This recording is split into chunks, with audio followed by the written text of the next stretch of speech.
Hello and welcome to Lost Love Chronicles. Dear listeners, before we get started, drop a quick hi in the comments and let us know where you're tuning in from. Also, if you have any suggestions for us to make the channel better, please let us know. Now let's start with the story. My fiancée brought her ex to my birthday dinner. When he gave her flowers, she made a comment that ruined everything. I blew out the candles, made a wish, and left. The next day, she panicked, begging me to undo what I did. My name's Derek. I'm 28, and for the past 5 years, I've been running my own physical security consulting firm. I started small, like in my garage small, installing basic alarm systems, working long nights with barely enough clients to pay for tools. But I kept grinding, and over time, my business grew into something real. These days, we're the go-to experts for high-end surveillance setups and access control systems. Our clients range from millionaires with mansion estates in the suburbs to sleek corporate headquarters downtown, places where it really matters who gets in and out. 2 years ago, I met Melody. She was 26 at the time. We met at the grand opening of a craft brewery, the kind of place with overpriced IPAs, guys in bow ties talking about hops like they were fine wine, and awkward networking conversations that made you wish you'd stayed home. I wasn't there for the beer. Tyler dragged me along. But then I saw her. Melody stood out. Sharp suit, sharper eyes. You could tell just by the way she carried herself, confident, ambitious. She was going places. I found out she was a marketing executive at a mid-sized tech company. 10 minutes into talking with her, I forgot every sarcastic remark I had planned about hipster beers and artisan pretzels. We clicked, and that rarely happens for me. Let me give you a sense of the people who matter in this story. First, there's Tyler, my best friend since college. By day, he's an IT guy. By night, he's a stand-up comedian with a sense of humor that should come with a warning label. From the moment he met Melody, he nicknamed her Queen of Keynote. I asked him why, and he said, "Bro, she makes presentations for everything. If you asked her where to get lunch, she'd bring a pie chart." And he wasn't wrong. She once said to me, "Honey, I prepared a quick slide deck with a cost-benefit analysis of our weekend plans." And she had 3 slides, color-coded, with transitions. Then there's Chloe, my older sister, criminal defense attorney, fiercely protective. She has this sixth sense for spotting someone's hidden motives. At Melody's first dinner with my family, Chloe pulled me aside in the kitchen, wine glass in hand, and said, "Derek, she's always working an angle. Be careful." I brushed it off at the time. Thought she was just being overly skeptical. Can't forget my dog, Rocky. He's 3, golden retriever, loyal to a fault and about as coordinated as a wind-up toy on a staircase. One time he got his head stuck in a cereal box and just accepted it as his new life. I found him 20 minutes later, happily waddling around with his cardboard helmet like it was a crown. Natalie's also part of the picture. We were friends back in college. She's a personal trainer now, could probably bench press me, but still tells the worst dad jokes you've ever heard. We'd always been just friends, nothing more. But, yeah, her role in this story shifts a bit later. And then there's Brittany, Melody's younger sister. If Melody ever seemed a little sharp or condescending, Brittany was her on steroids. Arrogant, entitled, treated service staff like dirt. I still remember her marching up to a coffee counter one day and saying, "This foam isn't Instagrammable. Fix it." Everything negative about Melody, Brittany had it worse. Now, here's the part that really should have set off every alarm I'd ever installed. From the beginning, Melody constantly talked about her ex-boyfriend, Jason. They dated for 3 years. According to her, the relationship ended because he just couldn't commit. Translation, he dodged a bullet. And from the way she talked, she never got over him. Jason this, Jason that. Jason got promoted. Jason bought a Tesla. Jason's mom was in the hospital. It was all about him. Tyler even started keeping a tally during our group dinners. No joke, he'd bring a notepad and mark every time Melody mentioned Jason. His record? 23 mentions in one night. After the 20th one, Tyler set his drink down and said, "Bro, that guy is more present in your relationship than you are." Everyone laughed except me. Chloe didn't bother with jokes. She looked me straight in the eye and said, "She's using you as a placeholder while she waits for him to come back. You'll see." At the time, I brushed it all off. Yeah, the Jason thing was weird, but everything else seemed fine. We didn't live together, but we might as well have. We spent most of our time at my house or her downtown apartment. I'd bought my place 4 years earlier after landing some big contracts, nothing fancy, but it was mine. It had enough space for a home office, a decent kitchen, and a backyard where Rocky could chase squirrels like it was a full-time job. Speaking of Rocky, that dog absolutely adored Melody. Couldn't get enough of her. He'd lose his mind the second he heard her voice.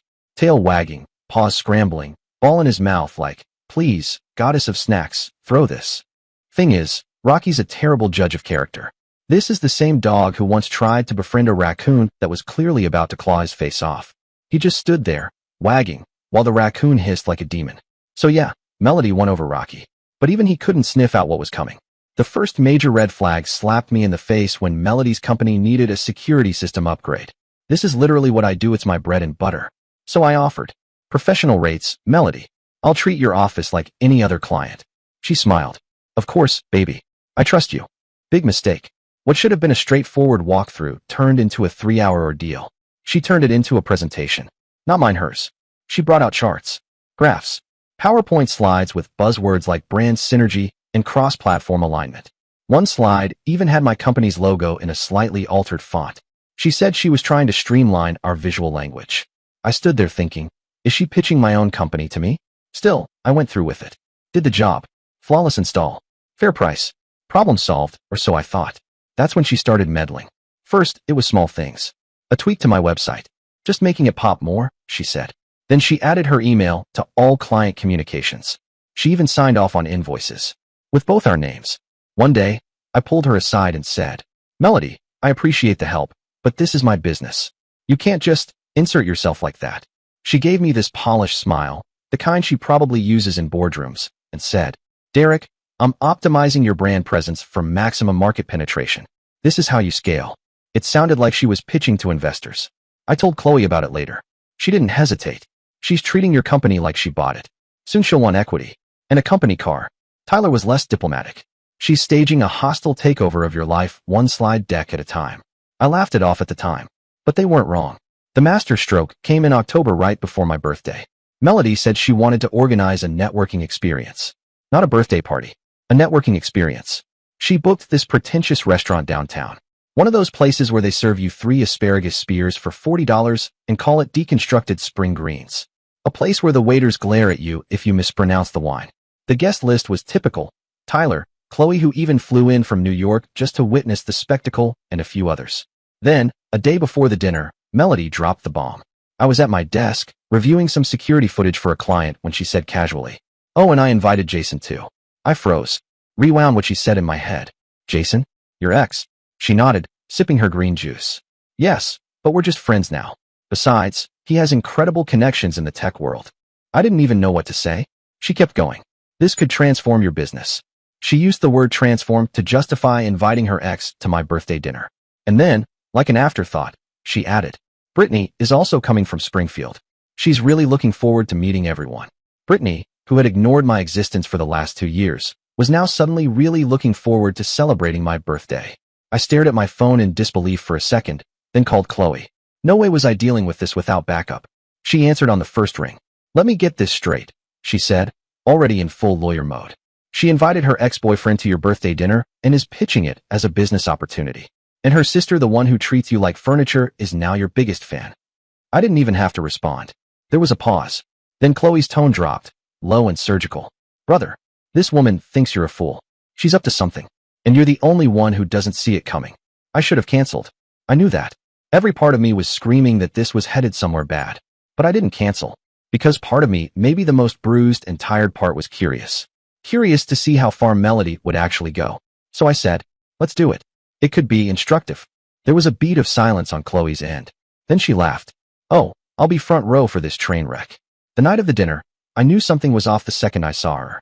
Melody had been on the phone all day laughing. Not her usual clipped, performative laugh either. This was different. Softer. Intimate. It made my skin crawl. The restaurant? Exactly what I expected. Dishes described as culinary narratives. A wine list that looked like a doctoral thesis. You needed a credit check to order a cocktail. We had a table reserved for 10. Chloe insisted on coming with me, and thank God she did. She walked in dressed like she was about to cross-examine the chef crisp suit, no-nonsense face. She sat at the far end of the table, positioned perfectly to observe everything. The first to arrive was Tyler. He scanned the menu, blinked twice, and leaned in. Bro, are they seriously charging $30 for a side of mac and cheese? He glanced around, lowering his voice. I hope your business insurance covers public humiliation. One by one, the rest of the group filtered in. My business partner Javier, Tom and his wife, a couple of friends we regularly hung out with. The only ones missing were, of course, Jason and Brittany. But Melody? She was glued to her phone, checking it like she was managing air traffic. Every 10 seconds, lighting up with a little flicker of anticipation. Then, 25 minutes after our reservation time, the show began. Jason walked in like he was the star of some low-budget rom-com. Button-down shirt open at the collar. Confident smirk. A bouquet of purple dahlias in hand. He made a beeline straight to Melody, didn't even glance in my direction. Me, the birthday boy. He stopped right in front of her and smiled. For you, beautiful. Happy spring. Let me remind you it was late October in Chicago. There were frost warnings in the forecast.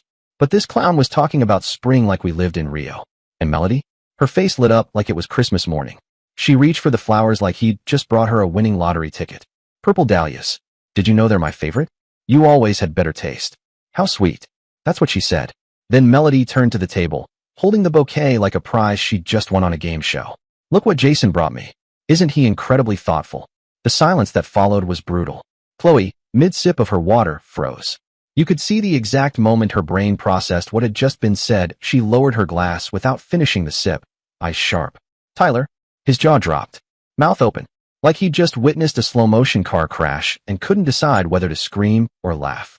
Everyone else exchanged glances, that uncomfortable, panicked kind, unsure whether to intervene or crawl under the table and pretend none of it was happening. Jason, of course, barely gave me a nod. Happy birthday, man. Thanks for letting me come. He said it like he was doing me a favor. Then he sat right across from Melody like it was his dinner, his table, his spotlight. Chloe leaned toward me, voice low but pointed. Is this really happening? I didn't even get the chance to respond because just then, in walked the final piece of this performance. Brittany. 15 minutes after Jason, she made her grand entrance like she'd been waiting for a cue. You could smell her from the door, so heavily perfumed it felt like someone had dropped a bottle of antiseptic in a flower shop. Ugh, parking here is impossible, she groaned, loud enough for the entire restaurant to hear. Then, spotting the flowers in Melody's hands, she didn't miss a beat. She rushed over, snatched a few stems for her own photo op, and posed like she'd orchestrated the entire moment. From that point on, the night slipped into something surreal, like a bad dream I couldn't wake up from.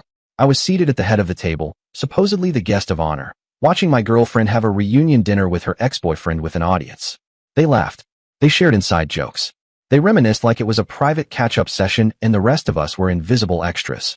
Remember that weekend in Napa when it rained? Jason asked. Of course, Melody replied, laughing. We holed up in that tiny wine bar all day. Then Brittany jumped in, as if directing a scene.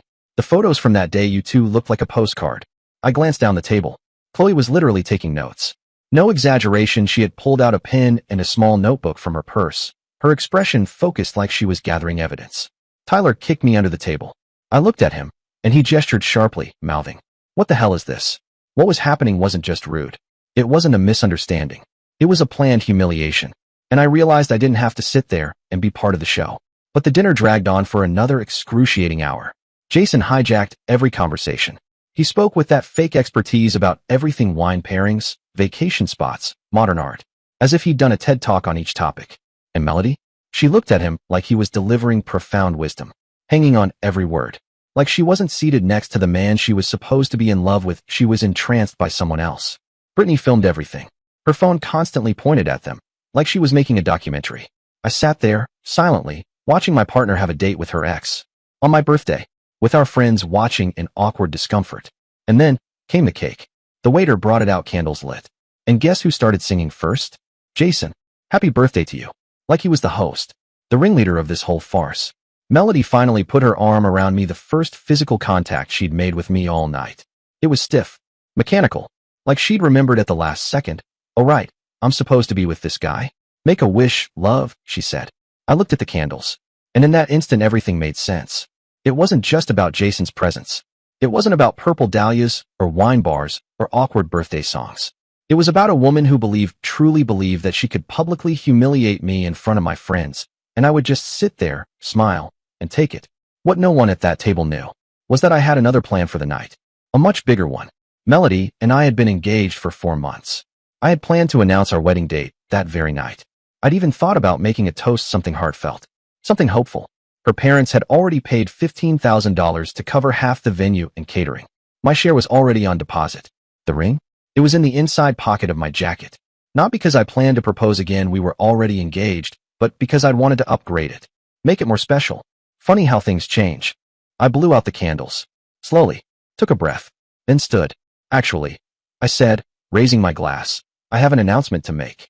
Melody turned to me, smiling the fake kind. Ready to pretend we were a couple again for the camera. Melody and I said calmly, will not be getting married. You could hear a pin drop. Her smile didn't just vanish, it shattered. Her face changed colors like a slow, spiraling panic. What are you talking about? She snapped. I didn't respond to her. I turned to Jason instead. Jason, since you seem to be the host tonight, the bill's on you. I nodded, holding his confused stare. Thanks for organizing my birthday dinner, and congratulations on whatever's happening here. Jason's face fell. Wait, what? I didn't.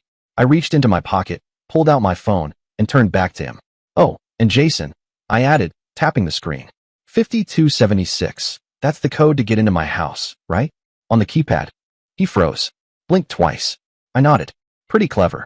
The table erupted. Tyler nearly fell out of his chair. No way. He shouted loud enough that half the restaurant turned their heads. Chloe leaned back slowly in her chair, her smile measured and satisfied like a judge handing down a verdict she'd been waiting years to deliver. She said. This is glorious. Melody shot up. Her fake serenity melted instantly, replaced by open panic. You can't just cancel the wedding like this. Watch me, I said, cool and quiet. I looked around the room, then squarely at her. I have months of security footage of you two having your little reunions in my house while I was away on business. The wedding, I said, each word deliberate, is officially canceled. Chloe stood too, all business now, shoulders squared. Recordings, she said, eyes gleaming. This is fascinating. Jason stood up too, trying to salvage anything. It's not what it looks like. It's exactly what it looks like, I shot back. You've been playing house in my home while I worked to pay for that ring. I pointed to my jacket pocket. But hey, if you like the place so much, maybe you can start paying the mortgage. Brittany was frozen, eyes wide, mouth literally hanging open like someone had unplugged her brain. You were engaged? She stammered. And when were you planning on telling us? I pulled the ring box out, placed it on the table. We were going to announce it today, I said, my voice level. Then I smiled. Just a little. Just enough. Surprise. Pause. Plans changed. I turned back to Jason. He'll cover the dinner bill. Melody already has her flowers. And I gestured with a half shrug. I have to cancel some wedding vendors. I raised my glass again. Thanks, everyone, for coming to celebrate my birthday. It's been truly instructive. Chloe grabbed her purse with military precision. And I have some fascinating legal points about infidelity and rights over shared assets to discuss with my dear brother later, she added as she stood. I turned, walking out of the restaurant. Behind me, I heard Jason trying to explain to the waiter, voice rising. I need to make a call. This is urgent. I'll get the money. And Melody? Screaming. You can't do this. You have no right to dissolve an engagement without my consent. Outside, Tyler and Chloe followed close behind. Chloe was beaming, like glowing. That, she said, her voice almost ecstatic, was the most elegant public execution I've ever witnessed. She paused, then added, Jason is crumbling over the bill, and your ex-fiancée looks like she just watched her world fall apart. My phone was already buzzing with messages from Melody. Dozens of them. Walls of text. Apologies, explanations, half-baked excuses. But I'd already made up my mind. It was time for the real show to begin. That night, I did what I should have done months earlier, a complete analysis of my home security system. Tyler showed up with pizza. Chloe brought drinks and her ever-present legal pad. She tossed it on the table with a grin. This, she said, cracking open a pen, is juicier than any case I've handled in months. And I plan to document everything. Rocky was thrilled. He kept bringing us one of his toys every 5 minutes, tail wagging, eyes bright, convinced we were having the best party ever, completely oblivious to the fact that we were about to uncover a betrayal captured in high definition. My house had one of our company's most comprehensive security packages. Cameras on every access point, motion sensors, smart locks with access logs, the works. When Melody and I had gotten serious, I'd shown her how everything worked, where the cameras were, what to do if she got locked out. Even gave her access. Security, I told myself. She stayed over a lot. It made sense at the time. What I discovered that night was so much worse than I'd imagined. Jason had been coming to my house every single time I traveled for work, which, on average, was twice a month. The footage didn't lie. There he was, Jason pulling into my driveway. There she was, Melody opening the door with a smile.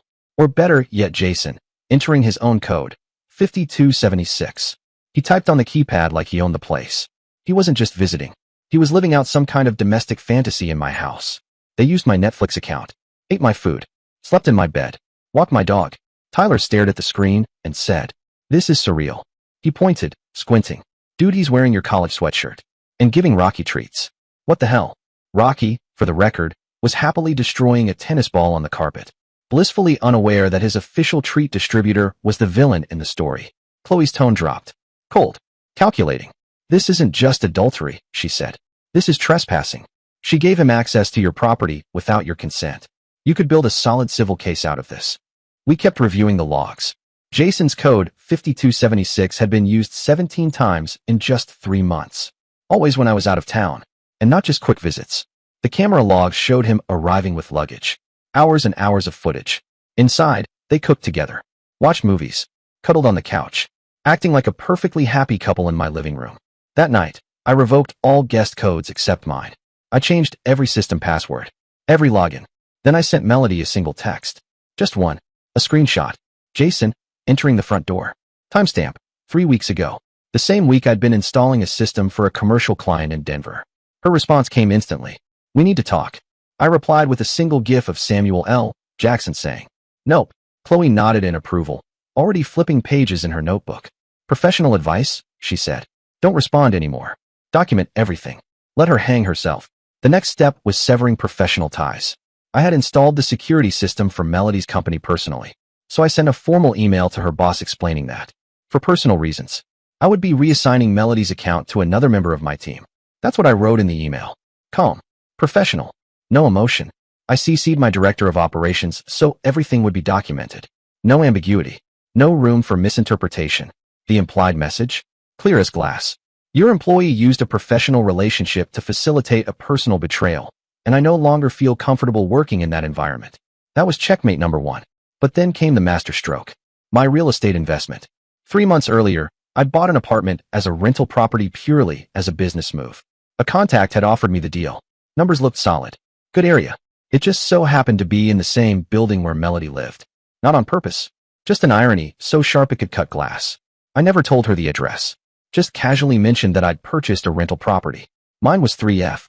Hers? 3B. Same floor. Different lives. 1 week before the birthday disaster, my tenant in 3F had reported a leak in the bathroom ceiling. I asked my property manager, Marcus, to handle it. He tried, but the tenant's schedule kept conflicting. Until now. So I messaged Marcus again. That leak in 3F needs urgent attention. It could affect other units on the floor. He replied almost immediately. An emergency inspection has already been coordinated for tomorrow. Building management will check neighboring apartments as a precaution. Tyler raised his glass when I told him. To the most poetic coincidence in the history of revenge. Chloe raised hers too. And to karma, which, coincidentally, also has a law degree. I shook my head. Smirked. It's not revenge. It's responsible property management. 2 days after the birthday explosion, I was at Chloe's apartment helping her move furniture around. She'd been talking about rearranging her space for months and finally decided to tackle it. Then came a pounding at the door. Not a knock. A pound. Chloe peered through the peephole and turned to me with a slow, satisfied grin. Look who's here, she said. Your ex-fiancée. And it looks like she hasn't slept since the restaurant disaster. She opened the door. There stood Melody. Makeup smudged. Hair wild. Eyes wide. Red-rimmed. Frantic. She looked like she'd walked through a storm emotionally and literally. Where is he? She demanded, trying to force her way inside. Chloe didn't budge. She's 5 feet 8 inches, does CrossFit, and radiates courtroom authority. Melody bounced right off her like a racquetball hitting concrete. He's not here, Chloe said calmly. But I am, and we have things to clarify. I need to talk to him, Melody insisted. About the wedding. He can't just cancel everything like this. Chloe let out a short, disbelieving laugh. That specific kind of laugh that comes right before she destroys someone in 5 words or less. Of course he can, she said. That's what happens when you cheat. Cause and effect. Ring a bell. Melody's face went crimson. You don't understand our relationship. Chloe cut her off. I understand you brought your lover to his birthday. I understand you gave that lover access to his house without his permission. And I understand you're so arrogant you think being unfaithful comes with financial compensation. Melody sputtered. Well, it's not that simple. Chloe raised an eyebrow. Of course it is. You cheated. You got caught. You lost. The end. That's when Melody launched her favorite performance, manipulative crying. My parents already paid for everything. We lost $15,000. Chloe didn't flinch. She stepped forward, voice shifting deeper, sharper, courtroom steel. Maybe your parents should have invested that money in teaching you values, instead of paying for a cheater's wedding. Melody's voice cracked. You're just as cold as he is. Heartless. Chloe folded her arms. Wrong. I'm not like my brother.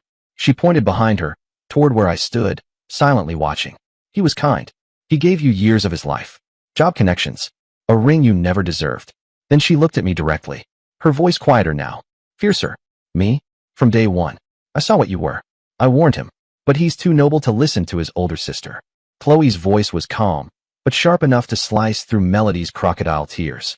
I don't dislike you on a whim. It's because you're an opportunist, she continued, arms folded across her chest, tone like ice.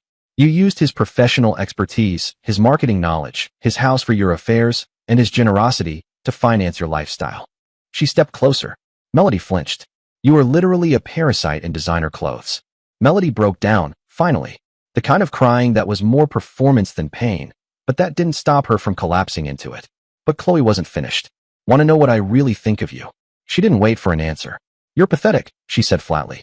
You had a man who loved you, who boosted your career, who planned to marry you, and you lost it all. Chloe leaned in, just enough to lower her voice, sharpen the blow. Why?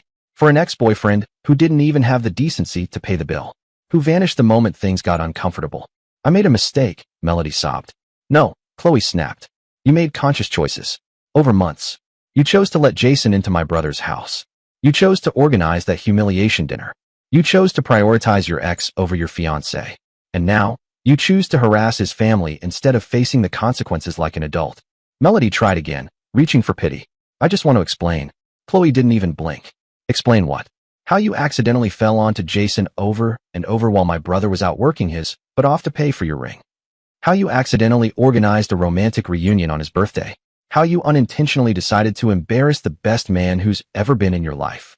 I stood in the kitchen, behind the wall, listening to it all, watching from a narrow sight line. Never in my life had I felt prouder of my sister.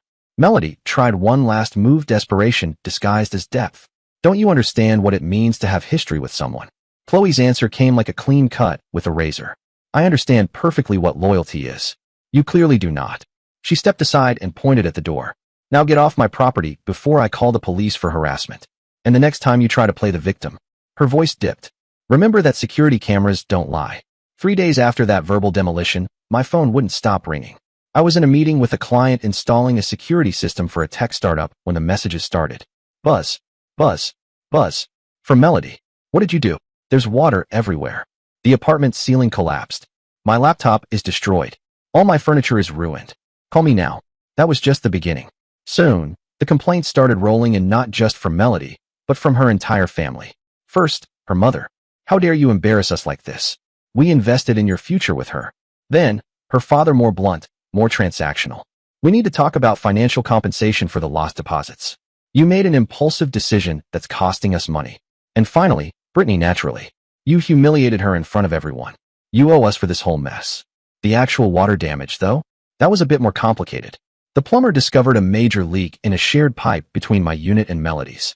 Apparently, it had been deteriorating for months, slow damage building up behind the walls. When they finally opened it up to investigate, all that hidden water gushed out like a burst dam, soaking both apartments. The building administrators had no choice. They declared both units temporarily uninhabitable for at least 4 to 6 weeks. The hardwood floors in Melody's apartment were warped beyond saving. Her furniture? Useless. The bedroom? As Tyler so eloquently put it, an expensive indoor pool, just without the luxury.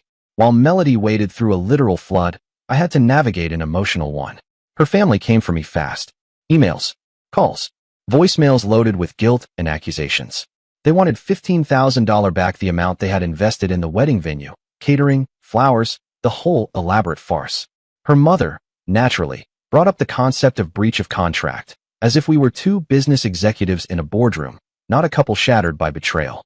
You can't just cancel a wedding and leave us with the expense, her father said over the phone, voice cold, controlled. I didn't flinch. Of course I can, I replied calmly. That's how things work when your daughter cheats. Consider it a very expensive parenting lesson. That night, Melody called me directly. Despite everything, I picked up. I wanted to hear what she'd try next. Where am I supposed to live? She demanded immediately, like her entire crisis had been dumped on my shoulders. I kept my voice steady. As I understand it, Jason has a comfortable place. You didn't seem to mind making it yours when you had the chance. Silence. Then a sharp exhale. My parents want you to give us back the deposit money, she said. Your parents can want whatever they wish, I replied. I wanted a faithful fiancé. But we don't always get what we want. You still owe us that money, she snapped. I don't owe them anything, I said flatly, except to end this conversation. I was about to hang up, but then paused. Oh, and one more thing. I'm going to need you to return the engagement ring. What ring? She said, playing dumb. The engagement ring, I said, enunciating every syllable. The $8,000 one you're still wearing. Since there's not going to be a wedding, I need you to return it. That ring is mine. You gave it to me, she argued. I gave it to my fiancée, I corrected. You are no longer her. I'm not giving it back, she said quickly, defensively. We'll see. I ended the call and immediately dialed Chloe. Illinois law is clear, she said before I even finished the sentence. Engagement rings are conditional gifts. No marriage, no ring no matter who cancels or why. 2 days later, Melody was served with legal documents demanding its return. The irony? She couldn't afford a lawyer. After the flood, she had no emergency savings. So guess who had to pay for her legal defense? Her parents. When I told Chloe, she whistled. So let me get this straight, she said. She's homeless, being sued for the ring. Her parents lost $15,000, and Jason disappeared after stiffing her with the dinner bill. She raised her glass. This beats any lottery win. Meanwhile, Tyler was still doing his part digging into Jason's background through mutual acquaintances. And apparently, there was more rot under that polished exterior than we realized. But that revelation would come later. 2 weeks after the water disaster, I went for coffee with Natalie. She'd reached out after hearing about the birthday debacle. Just checking in. That whole thing sounded completely insane, she said, sipping her drink. Who brings flowers to their ex at someone else's birthday? We ended up talking for 3 hours. Natalie was the complete opposite of Melody. Sincere, direct, no agenda, no image maintenance. She even admitted something that caught me off guard. Honestly, I always thought Melody was self-centered. But you looked happy, and I didn't want to interfere. She looked me square in the eye. She treated you like an accessory, not a partner. Like your presence was just part of her presentation. We started spending more time together after that. At first, just friends. No expectations. But being with her felt easy. She never once tried to optimize my brand. She asked about my business and actually listened. Said my security systems were fascinating. She let me be me. Meanwhile, the lawsuit over the ring moved forward. My lawyer filed a clear claim. Return of a conditional gift. Melody's lawyer did his best to twist reality into something usable. Your Honor, he said with a straight face, my client received the ring with a reasonable expectation of marriage. My lawyer didn't even blink. And my client, she countered, had a reasonable expectation of fidelity, and expectation that was broken, repeatedly, in his own home as demonstrated by security footage. Boom. Case closed. The judge didn't need long. He ordered the immediate return of the ring, plus court costs. That meant Melody's parents had to cough up another $2,500 on top of the $15,000 already lost. When I finally got the ring back, I didn't hesitate. Took it straight to a high-end jeweler and sold it. That $8,000 turned into the best gaming setup I've ever owned. Top-tier graphics card, 4K monitor, premium sound system with subwoofers that made my walls tremble. My office became the war room. Tyler and I started hosting late-night Call of Duty marathons. Pizza, strategy, trash talk, just like college, but with more RAM and better snacks.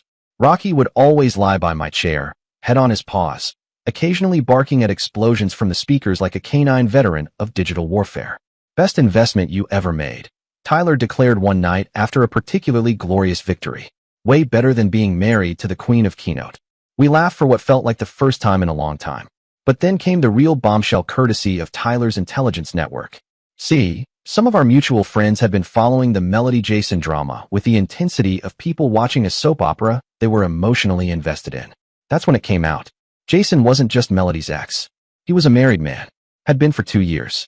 His wife, Jennifer, worked for an international consulting firm, gone for months at a time, traveling between cities and countries.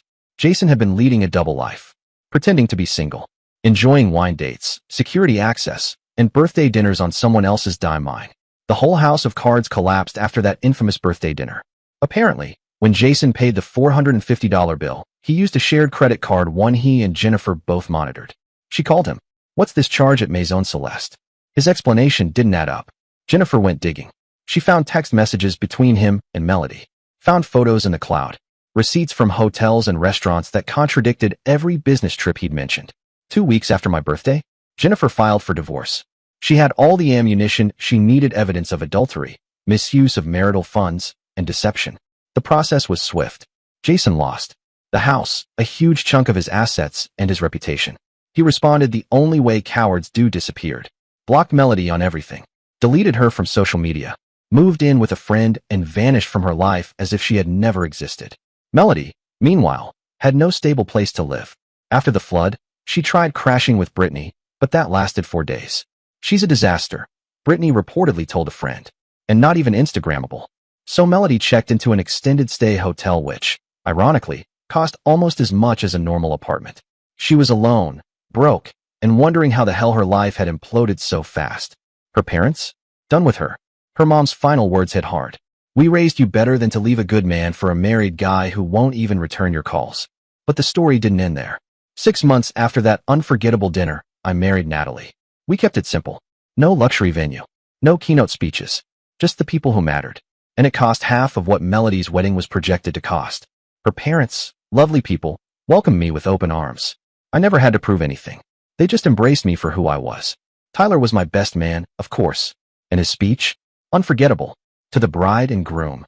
And to all the security cameras in the world, he toasted. "May this marriage be as solid as the evidence that ended the previous relationship." The crowd roared. And yes, we included Rocky in the ceremony. He wore a tiny black tuxedo and walked down the aisle as our ring bearer. He only got distracted twice by squirrels while walking down the aisle. The photographer later showed us a perfect shot of Rocky mid-chomp, trying to eat the centerpiece flowers during the reception. Classic.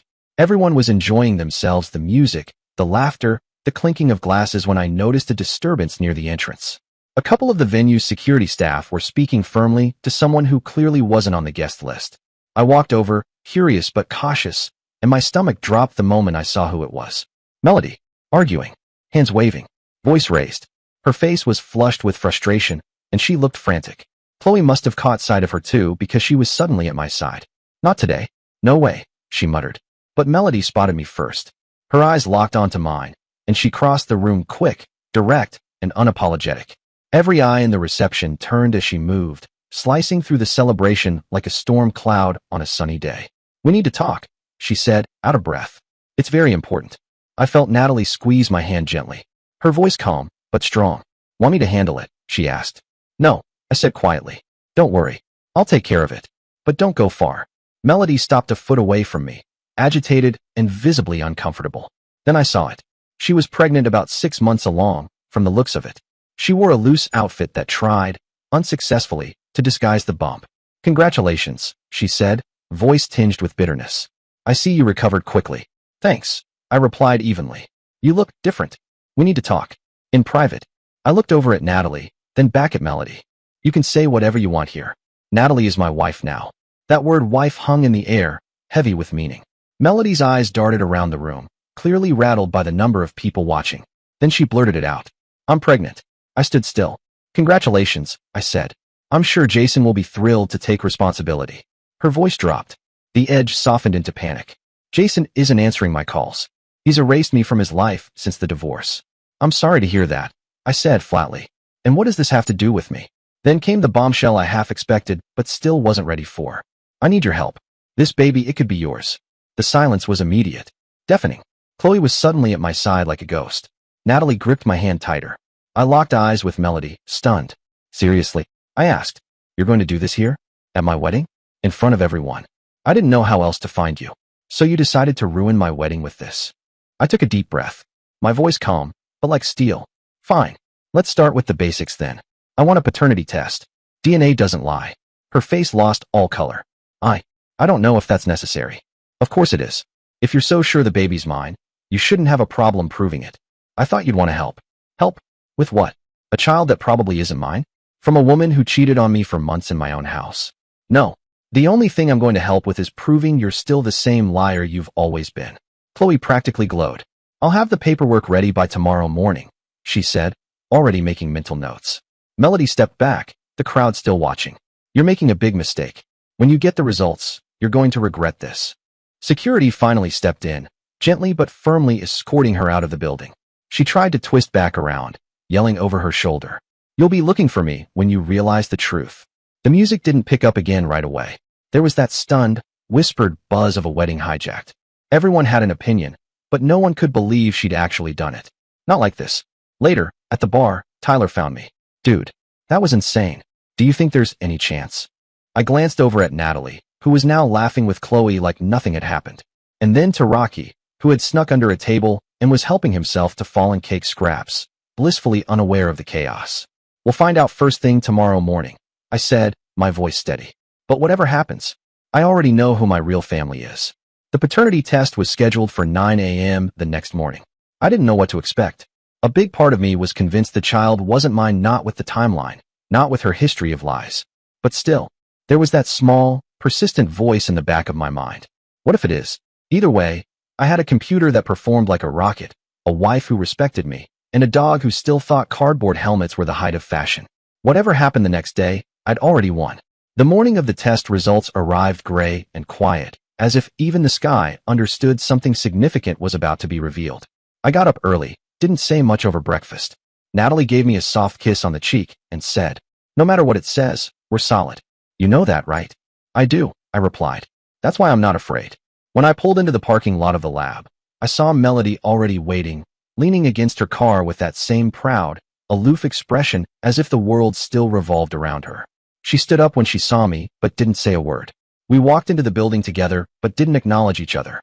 Just signed the forms, gave our samples, and walked back out into the overcast morning. No drama, no pleading, just silence. 2 days later, the results landed in my inbox. Negative.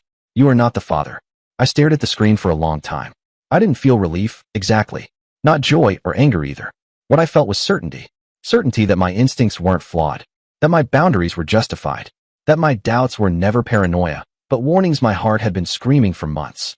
I didn't know Melody anything, not my peace, not my money, not my guilt, and certainly not my future. Melody called within minutes. I let it ring. Then came the message. You could still count on me. I stared at the screen, shook my head, and set the phone down without replying. Count on her? As if she still had a place in my life? No. That bridge had burned, collapsed, and sunk a long time ago. Now it was just ash in the wind. I ignored her the same way you ignore a voice from a hallway you've already walked through. A faint echo from a room that once held pain, but now it just didn't matter. In the kitchen, Natalie was humming an old tune while making tea. Rocky came barreling down the hallway dragging a torn cardboard box with absolute purpose, like he was preparing for battle. And in my office, the startup chime of my custom-built PC greeted me like an old friend, ready to help me conquer whatever came next. Whatever Melody thought, her truth had finally come out. And this time, it left her alone. Dear listeners, please share your thoughts in the comments section below and don't forget to like, share, and subscribe.